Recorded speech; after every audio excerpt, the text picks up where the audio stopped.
Hello दोस्तों, पिछले video में हमने ऑक्सीडेशन नंबर फाइंड करने के जो रूल्स थे उनके बारे में पढ़ा कि ऑक्सीडेशन नंबर फाइंड करने के लिए क्या क्या सिंपल रूल्स हैं। हमने पढ़ा कि एलिमेंटल फॉर्म में हर एक क्रिया यानी पीरियोडिक टेबल के हर एक एलिमेंट का एलिमेंटल फॉर्म में जो ऑक्सीडेशन नंबर है वो 0 होता है। हमने पढ़ा एल्कली मेटल्स का +1 होता है, एल्कलाइन अर्थ मेटल्स का +2 होता है, हेलोजन्स का जनरली -1 है, फ्लोरीन का ऑलवेज -1 रहता है, ऑक्सीजन फ्लोरीन के साथ पॉजिटिव होता है, अदरवाइज ऑलवेज नेगेटिव। इस तरह के कुछ रूल्स हमने पढ़े थे प्रीवियस वीडियो के अंदर।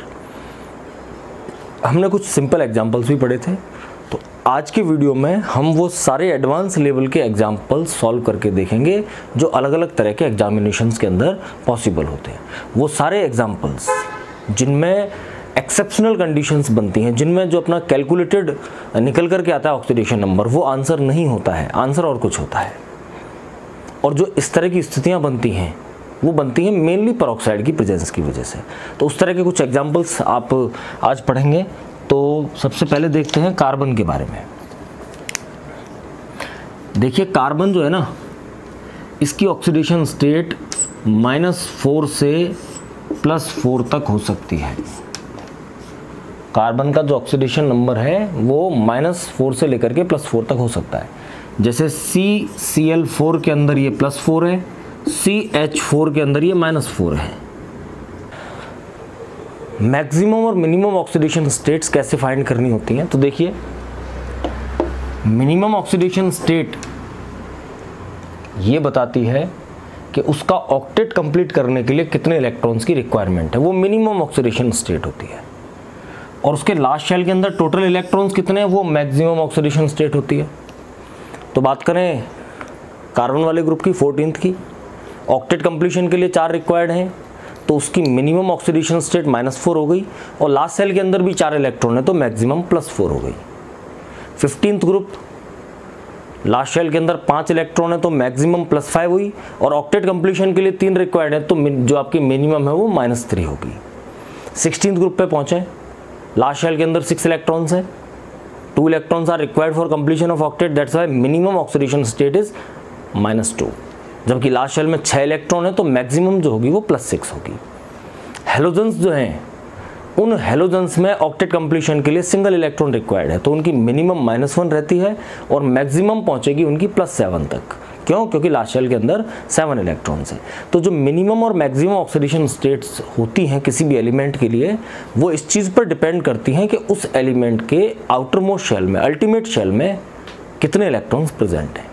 What is the number of electron required for completion of octet, that is minimum oxidation state, and how many electrons are present in last shell, that is maximum oxidation state of any element। अब बात करूँ मैं कुछ example. दोस्तों ये आपके सामने board पर 10 एग्जाम्पल्स हैं और इन 10 के अंदर हमें अंडरलाइन जो एलिमेंट है उसका ऑक्सीडेशन नंबर फाइंड करना है। तो मैं एक एक करके इनको सॉल्व करता जाता हूँ। यहाँ पे फर्स्ट Fe3O4, इन तीनों को उठा लेते हैं एक साथ, सेकेंड और थर्ड को भी। Fe3O4, Mn3O4 and Pb3O4। आप पहले कैलकुलेशन से निकालिए। Fe के अंदर जो 3 फ्लोरीन है उनका मान लिया अपन ने 3x, हमें पता नहीं है, निकालना है Fe का। ऑक्सीजन का -2 होता है तो 4 का मिलके होगा -8 = 0। The numeric sum of oxidation states is 0। Neutral molecule का जो टोटल ऑक्सीडेशन नंबर है वो 0 होता है, न्यूमेरिक सम 0 है। तो 3 आयरन और 4 ऑक्सीजन का मिलकर के जो चार्ज है वो 0 है। Then 3x is definitely +8, x = +8/3। इसमें जो Fe का चार्ज आ रहा है वो 8/3 आ रहा है। यही इसके लिए निकलेगा और यही इसके लिए निकलेगा। तीनों में जो ऑक्सीडेशन नंबर आएगा वो निकल करके आएगा क्या, 8/3। और हमने पढ़ा है किसी भी एलिमेंट के लिए जो ऑक्सीडेशन नंबर है वो फ्रैक्शनल नहीं हो सकता, वो एवरेज होता है। तो हमें इनकी स्ट्रक्चर पता होना चाहिए कि जो ये इनके फ्रैक्शनल ऑक्सीडेशन नंबर्स निकल करके आ रहे हैं उसके पीछे वजह क्या है। देखो Fe3O4 की जो स्ट्रक्चर है दैट इज Fe2O3.FeO। ये जो 2 Fe हैं इनका चार्ज है +3। कैलकुलेट करके निकाल लीजिए, 2x - 6 = 0, then 2x equals to 6, x equals to 3। तो इनका दो का चार्ज है +3 और इसका चार्ज है +2, +3/2 हो गया 6 और ये 2, टोटल हुआ 8। अब 3 के बीच में इक्वली डिस्ट्रीब्यूटेड कर दिया, लेकिन एक्चुअली स्थिति क्या है कि इन 3 Fe में से 2 जो हैं वो 2 फेरिक आयंस हैं और एक आपका फेरस आयन है। तो ये जो फ्रैक्शनल निकल करके आता है ये एवरेज होता है। इनकी मैं स्ट्रक्चर लिख रहा हूँ, आगे की चीज़ें आप खुद कर लेंगे। MnO.MnO.MnO2, इसका +2, इसका +2, इसका +4, टोटल +8, एवरेज करके +8/3। Pb3O4, इसमें भी PbO.PbO.PbO2, +2, +2 एंड +4। तो ये जो फ्रैक्शनल आपकी वैल्यूज आएंगी ऑक्सीडेशन नंबर की, वो एवरेज निकल करके आता है। जैसे मैंने 3 एग्जांपल सॉल्व किए, Fe3O4, Mn3O4 एंड Pb3O4, तो उनकी स्थिति ये है। इसके बाद नेक्स्ट एग्जांपल है आपके सामने Br3O8।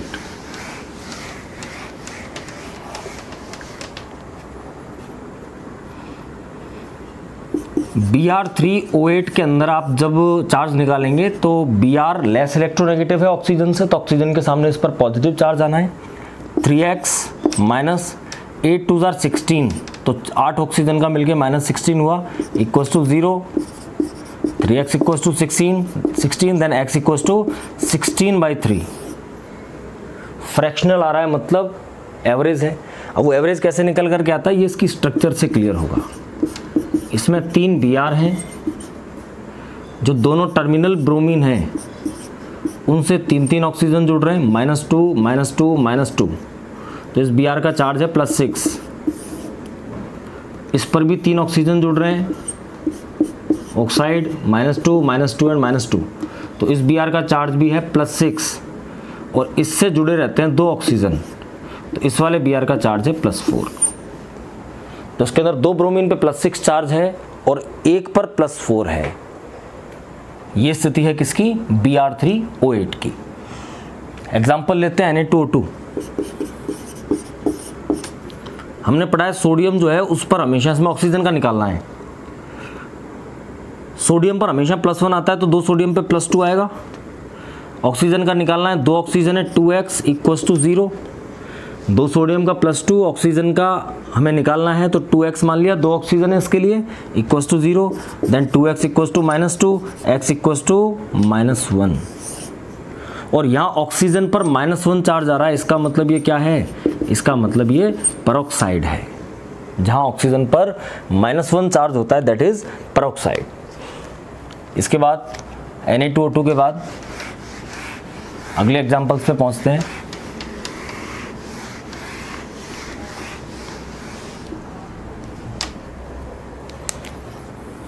KO2 के अंदर ऑक्सीजन का निकालना है, K पर +1 होता है, आप जानते हैं। 2 ऑक्सीजन का 2x equals to 0, then 2x equals to -1, x equals to -12। और ऑक्सीजन का ऑक्सीडेशन नंबर -12 आ रहा है, इसका मतलब ये क्या है, it is super oxide. Oxygen -2 रहे दैट इज ऑक्साइड, ऑक्सीजन -1 रहे दैट इज पेरोक्साइड, और अगर ऑक्सीजन पर चार्ज -12 आता है that is called super oxide. Ki3 में आयोडीन का निकालें, पोटेशियम पे +1 होता है, 3 आयोडीन का 3x equals to 0, then 3x equals to -1, x equals to -1/3। जो कैलकुलेटेड आ रहा है वो -1/3 आ रहा है, -1/3 आ रहा है। कैसे कि I3 जो होता है ना, ये होता है I2 एंड I-, और 2 I हैं उनका तो 0 होता है और एक का -1 होता है। तीनों के बराबर में बांटोगे तो -1/3 हो जाएगा। एक्चुअली स्थिति क्या है कि 3 आयोडीन में से 2 का 0 है और एक का क्या है, -1 है।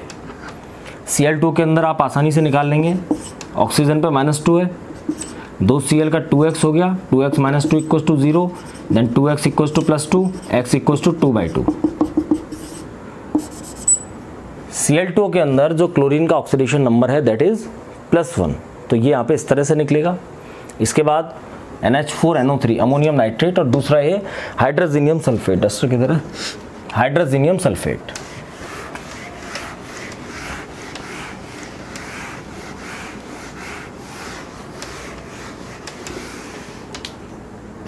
देखिए NH4NO3 अमोनियम नाइट्रेट के अंदर 2 आयन हैं, NH4 plus and NO3 minus.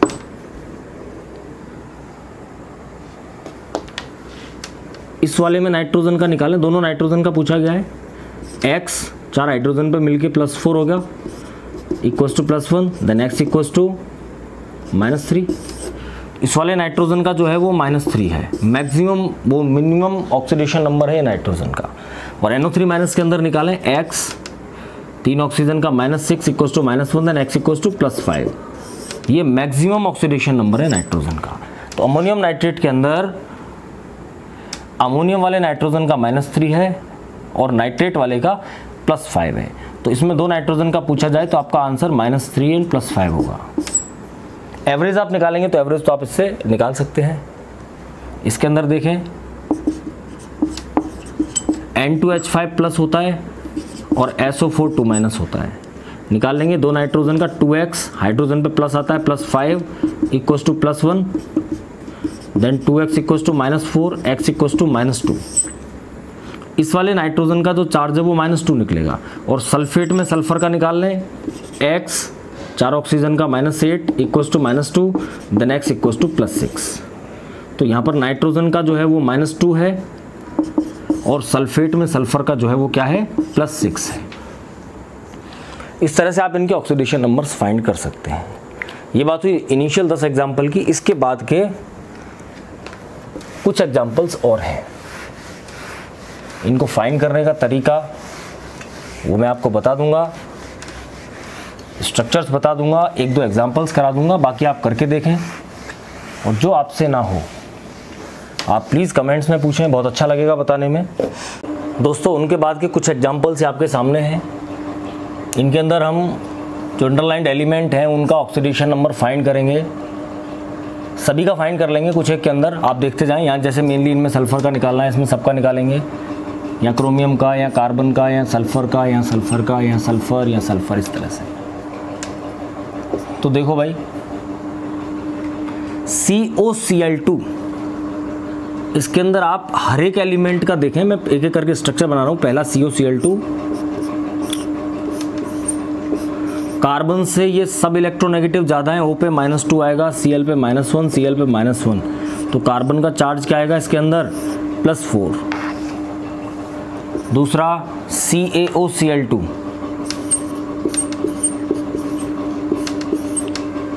देखो भाई इसमें जो क्लोरीन है उस पर जो कैल्शियम से जुड़ रहा है उस पर -1 आएगा, मोर इलेक्ट्रोनेगेटिव देन कैल्शियम। और जो क्लोरीन ऑक्सीजन से जुड़ रहा है उस पर +1 आएगा, ऑक्सीजन पे -2 आएगा, कैल्शियम पे +2 आएगा। तो आप स्ट्रक्चर बना करके आराम से देख सकते हैं कि अगर कोई एलिमेंट लेस इलेक्ट्रोनेगेटिव से जुड़ रहा है तो उस पर पॉजिटिव आएगा, वो नेगेटिव आएगा, और अगर कोई मोर इलेक्ट्रोनेगेटिव एटम से जुड़ रहा है तो उस पर पॉजिटिव चार्ज आएगा। तो Cl मोर इलेक्ट्रोनेगेटिव ऑक्सीजन से जुड़ रहा था, उस पर पॉजिटिव आया। ये Cl लेस इलेक्ट्रोनेगेटिव कैल्शियम से जुड़ रहा था तो उस पर नेगेटिव आया। क्लोरीन का एवरेज 0 होगा, +1 -1 मिलके, Ca पे +2 और ऑक्सीजन पे -2। अगला देखें SOCl2 के अंदर, ये मैं इसकी स्ट्रक्चर नहीं बना रहा, सिर्फ ऑक्सीडेशन नंबर फाइंड, ये स्ट्रक्चर नहीं है इसकी। Cl और O सब सल्फर से ज़्यादा इलेक्ट्रोनेगेटिव हैं, इस पे -1, इस पे -1, इस पे -2, तो सल्फर का क्या हो गया, +4। न्यूमेरिक सम 0 है। आप एक चीज़ देख लें, SOCl2 पर कोई चार्ज नहीं है, न्यूमेरिक सम 0 है। तो जब नेगेटिव चार्ज टोटल -4 हो रहा है तो पॉजिटिव चार्ज भी कितना होगा, +4 होगा। अगर देखें हम अगला SO2Cl2, चौथा एग्जाम्पल,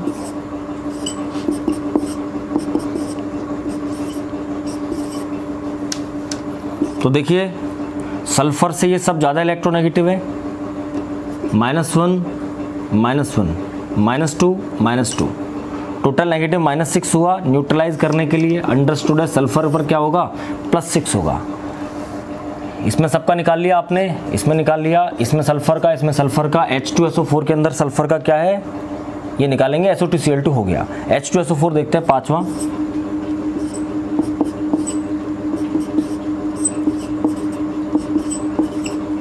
गौर करना है एक चीज़ पर कि कैलकुलेशन से आप जब निकालें, तो मैं शॉर्ट में कर रहा हूँ यहाँ पे, 2 हाइड्रोजन पे +2, सल्फर का X 4 का -8 equals to 0, then X equals to +6, तो यहाँ सल्फर का +6 आता है। वैसे भी निकालें तो यहाँ सल्फर पर क्या आएगा, +6 चार्ज आएगा। मैं थोड़ा इसको डिटेल्स में लिखना चाहूँगा यहाँ पर, क्योंकि सल्फर के ऑक्सो एसिड्स ही हैं अगले जो एग्जाम्पल्स हैं।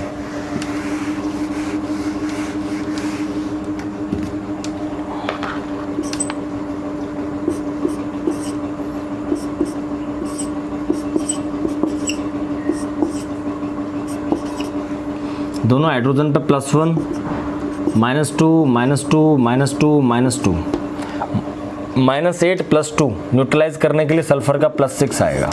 अब अगर मैं H2SO5 को देखूं तो H2SO5 के अंदर जो सल्फर का ऑक्सीडेशन नंबर निकलेगा, 2 हाइड्रोजन का +2, x -10 = 0, x = +8। इसमें सल्फर का ऑक्सीडेशन नंबर +8 आ रहा है, लेकिन सल्फर में लास्ट शेल में 6 इलेक्ट्रॉन होते हैं, तो सल्फर का जो मिनिमम ऑक्सीडेशन नंबर है वो -2 है और मैक्सिमम कितना है, मैक्सिमम है इसका +6। तो सल्फर का क्योंकि मैक्सिमम ऑक्सीडेशन नंबर +6 है तो +8 तो हो नहीं सकता। वजह क्या है, वजह है H2SO5 में पेरोक्साइड होता है और पेरोक्साइड वाले ऑक्सीजन पर कितना आता है, -1। तो यहाँ H2SO5 के अंदर भी स्ट्रक्चर देख लें, मैंने इसकी बनाई है, कैरोज एसिड बोलते हैं इसको। तो इसके अंदर भी जो सल्फर का चार्ज आता है वो कितना आएगा, +6 आएगा। इन दोनों की स्ट्रक्चर बना करके आप कैलकुलेट करें, आंसर दोनों का +6 ही आएगा। इसमें पेरोक्साइड नहीं है, इसमें पेरोक्साइड है। तो आप स्ट्रक्चर बना करके देखें। CrO5, अब मैं इनकी स्ट्रक्चर्स बना रहा हूँ, आप खुद करके देखेंगे। CrO5 के अंदर जो 4 ऑक्सीजन होते हैं, बटरफ्लाई स्ट्रक्चर होती है इसकी, 4 ऑक्सीजन पेरोक्साइड वाले होते हैं। कैलकुलेट करोगे +10 आएगा, x -10 = 0 करके, लेकिन इसमें इसका -2, इन चारों का -1 रहता है। Cr पे चार्ज +6 आएगा। C3O2 कार्बन सबऑक्साइड बोलते हैं इसको,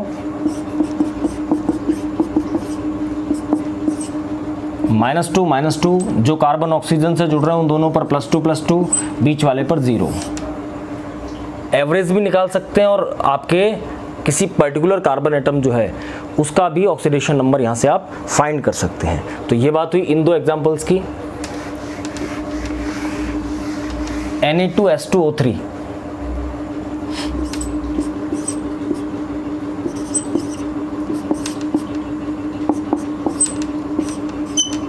कोऑर्डिनेट बॉन्ड के अंदर आप ध्यान रखें, कोऑर्डिनेट बॉन्ड में डोनर पे आता है +2 और एक्सेप्टर पे आता है -2। तो इस वाले सल्फर पे तो -2 आएगा,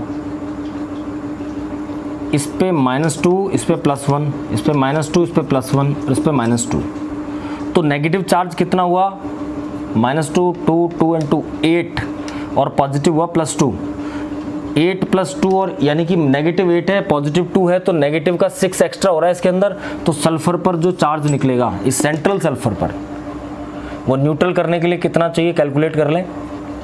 नेगेटिव चार्ज -8 है, पॉजिटिव +2 है, 8 माइनस का है, प्लस का 2 है, तो -6 चार्ज आ रहा है इस पे, सल्फर को 0 माने तो न्यूट्रलाइज करने के लिए बीच वाले सल्फर का क्या आएगा, +6। तो इसके अंदर 2 सल्फर होते हैं, सेंट्रल वाले सल्फर का +6 होता है और जो पार्शियल साइड वाला सल्फर है उस साइड वाले सल्फर पर चार्ज क्या होता है, -2 होता है। इसी तरह से सोडियम टेट्राथायोनेट, इसको सोडियम थायोसल्फेट या हाइपो कहा जाता है और ये है सोडियम टेट्राथायोनेट। तो ये जो एग्जांपल्स मैंने आपके सामने करवाए हैं, आप इन सभी एग्जांपल्स की प्रैक्टिस करें। इनको एक बार, ये तकरीबन 20-22 के करीब एग्जांपल्स हो गए होंगे और लास्ट वीडियो में मैंने पिछले वाले वीडियो में आपको कराया है कि ऑक्सीडेशन नंबर फाइंड कैसे करना है, तो आप उसकी प्रैक्टिस करें और ये एग्जांपल सॉल्व करके देखें। एप्लीकेशंस जो हैं इसके वो थ्योरेटिकल हैं। एक चीज़ ध्यान रखें, अमलगम जो बनते हैं मेटल्स के, मरकरी के साथ जो अमलगम बनते हैं उनके अंदर मेटल्स पर चार्ज 0 होता है। जितने भी मेटल कार्बोनिल्स होते हैं उन मेटल कार्बोनिल्स के अंदर मेटल्स का चार्ज 0 होता है, ऑक्सीडेशन नंबर 0 होता है। अमलगम के अंदर 0 होता है। जो आपका ऑक्सीडेशन नंबर है वो आपके कोवेलेंट कैरेक्टर्स को एक्सप्लेन कर सकता है, क्योंकि पॉजिटिव चार्ज आने के साथ साथ कैटाइन का साइज छोटा होगा और कैटाइन का साइज छोटा होगा, इट मीन्स उसका जो कोवेलेंट नेचर है वो इंक्रीज होगा। एसिडिक नेचर, बेसिक नेचर को भी इससे एक्सप्लेन किया जा सकता है। तो पिछला वीडियो और इस वीडियो को मिला करके आप ऑक्सीडेशन नंबर फाइंड करना और ऑक्सीडेशन नंबर के ये एग्जाम्पल्स जितने भी पॉसिबल हैं, जितने मेरे दिमाग में आ रहे थे वो मैंने आपको बताए, इन एग्जाम्पल्स को आप इजीली सॉल्व कर सकते हैं। आगे का नेक्स्ट वीडियो में। Thank you.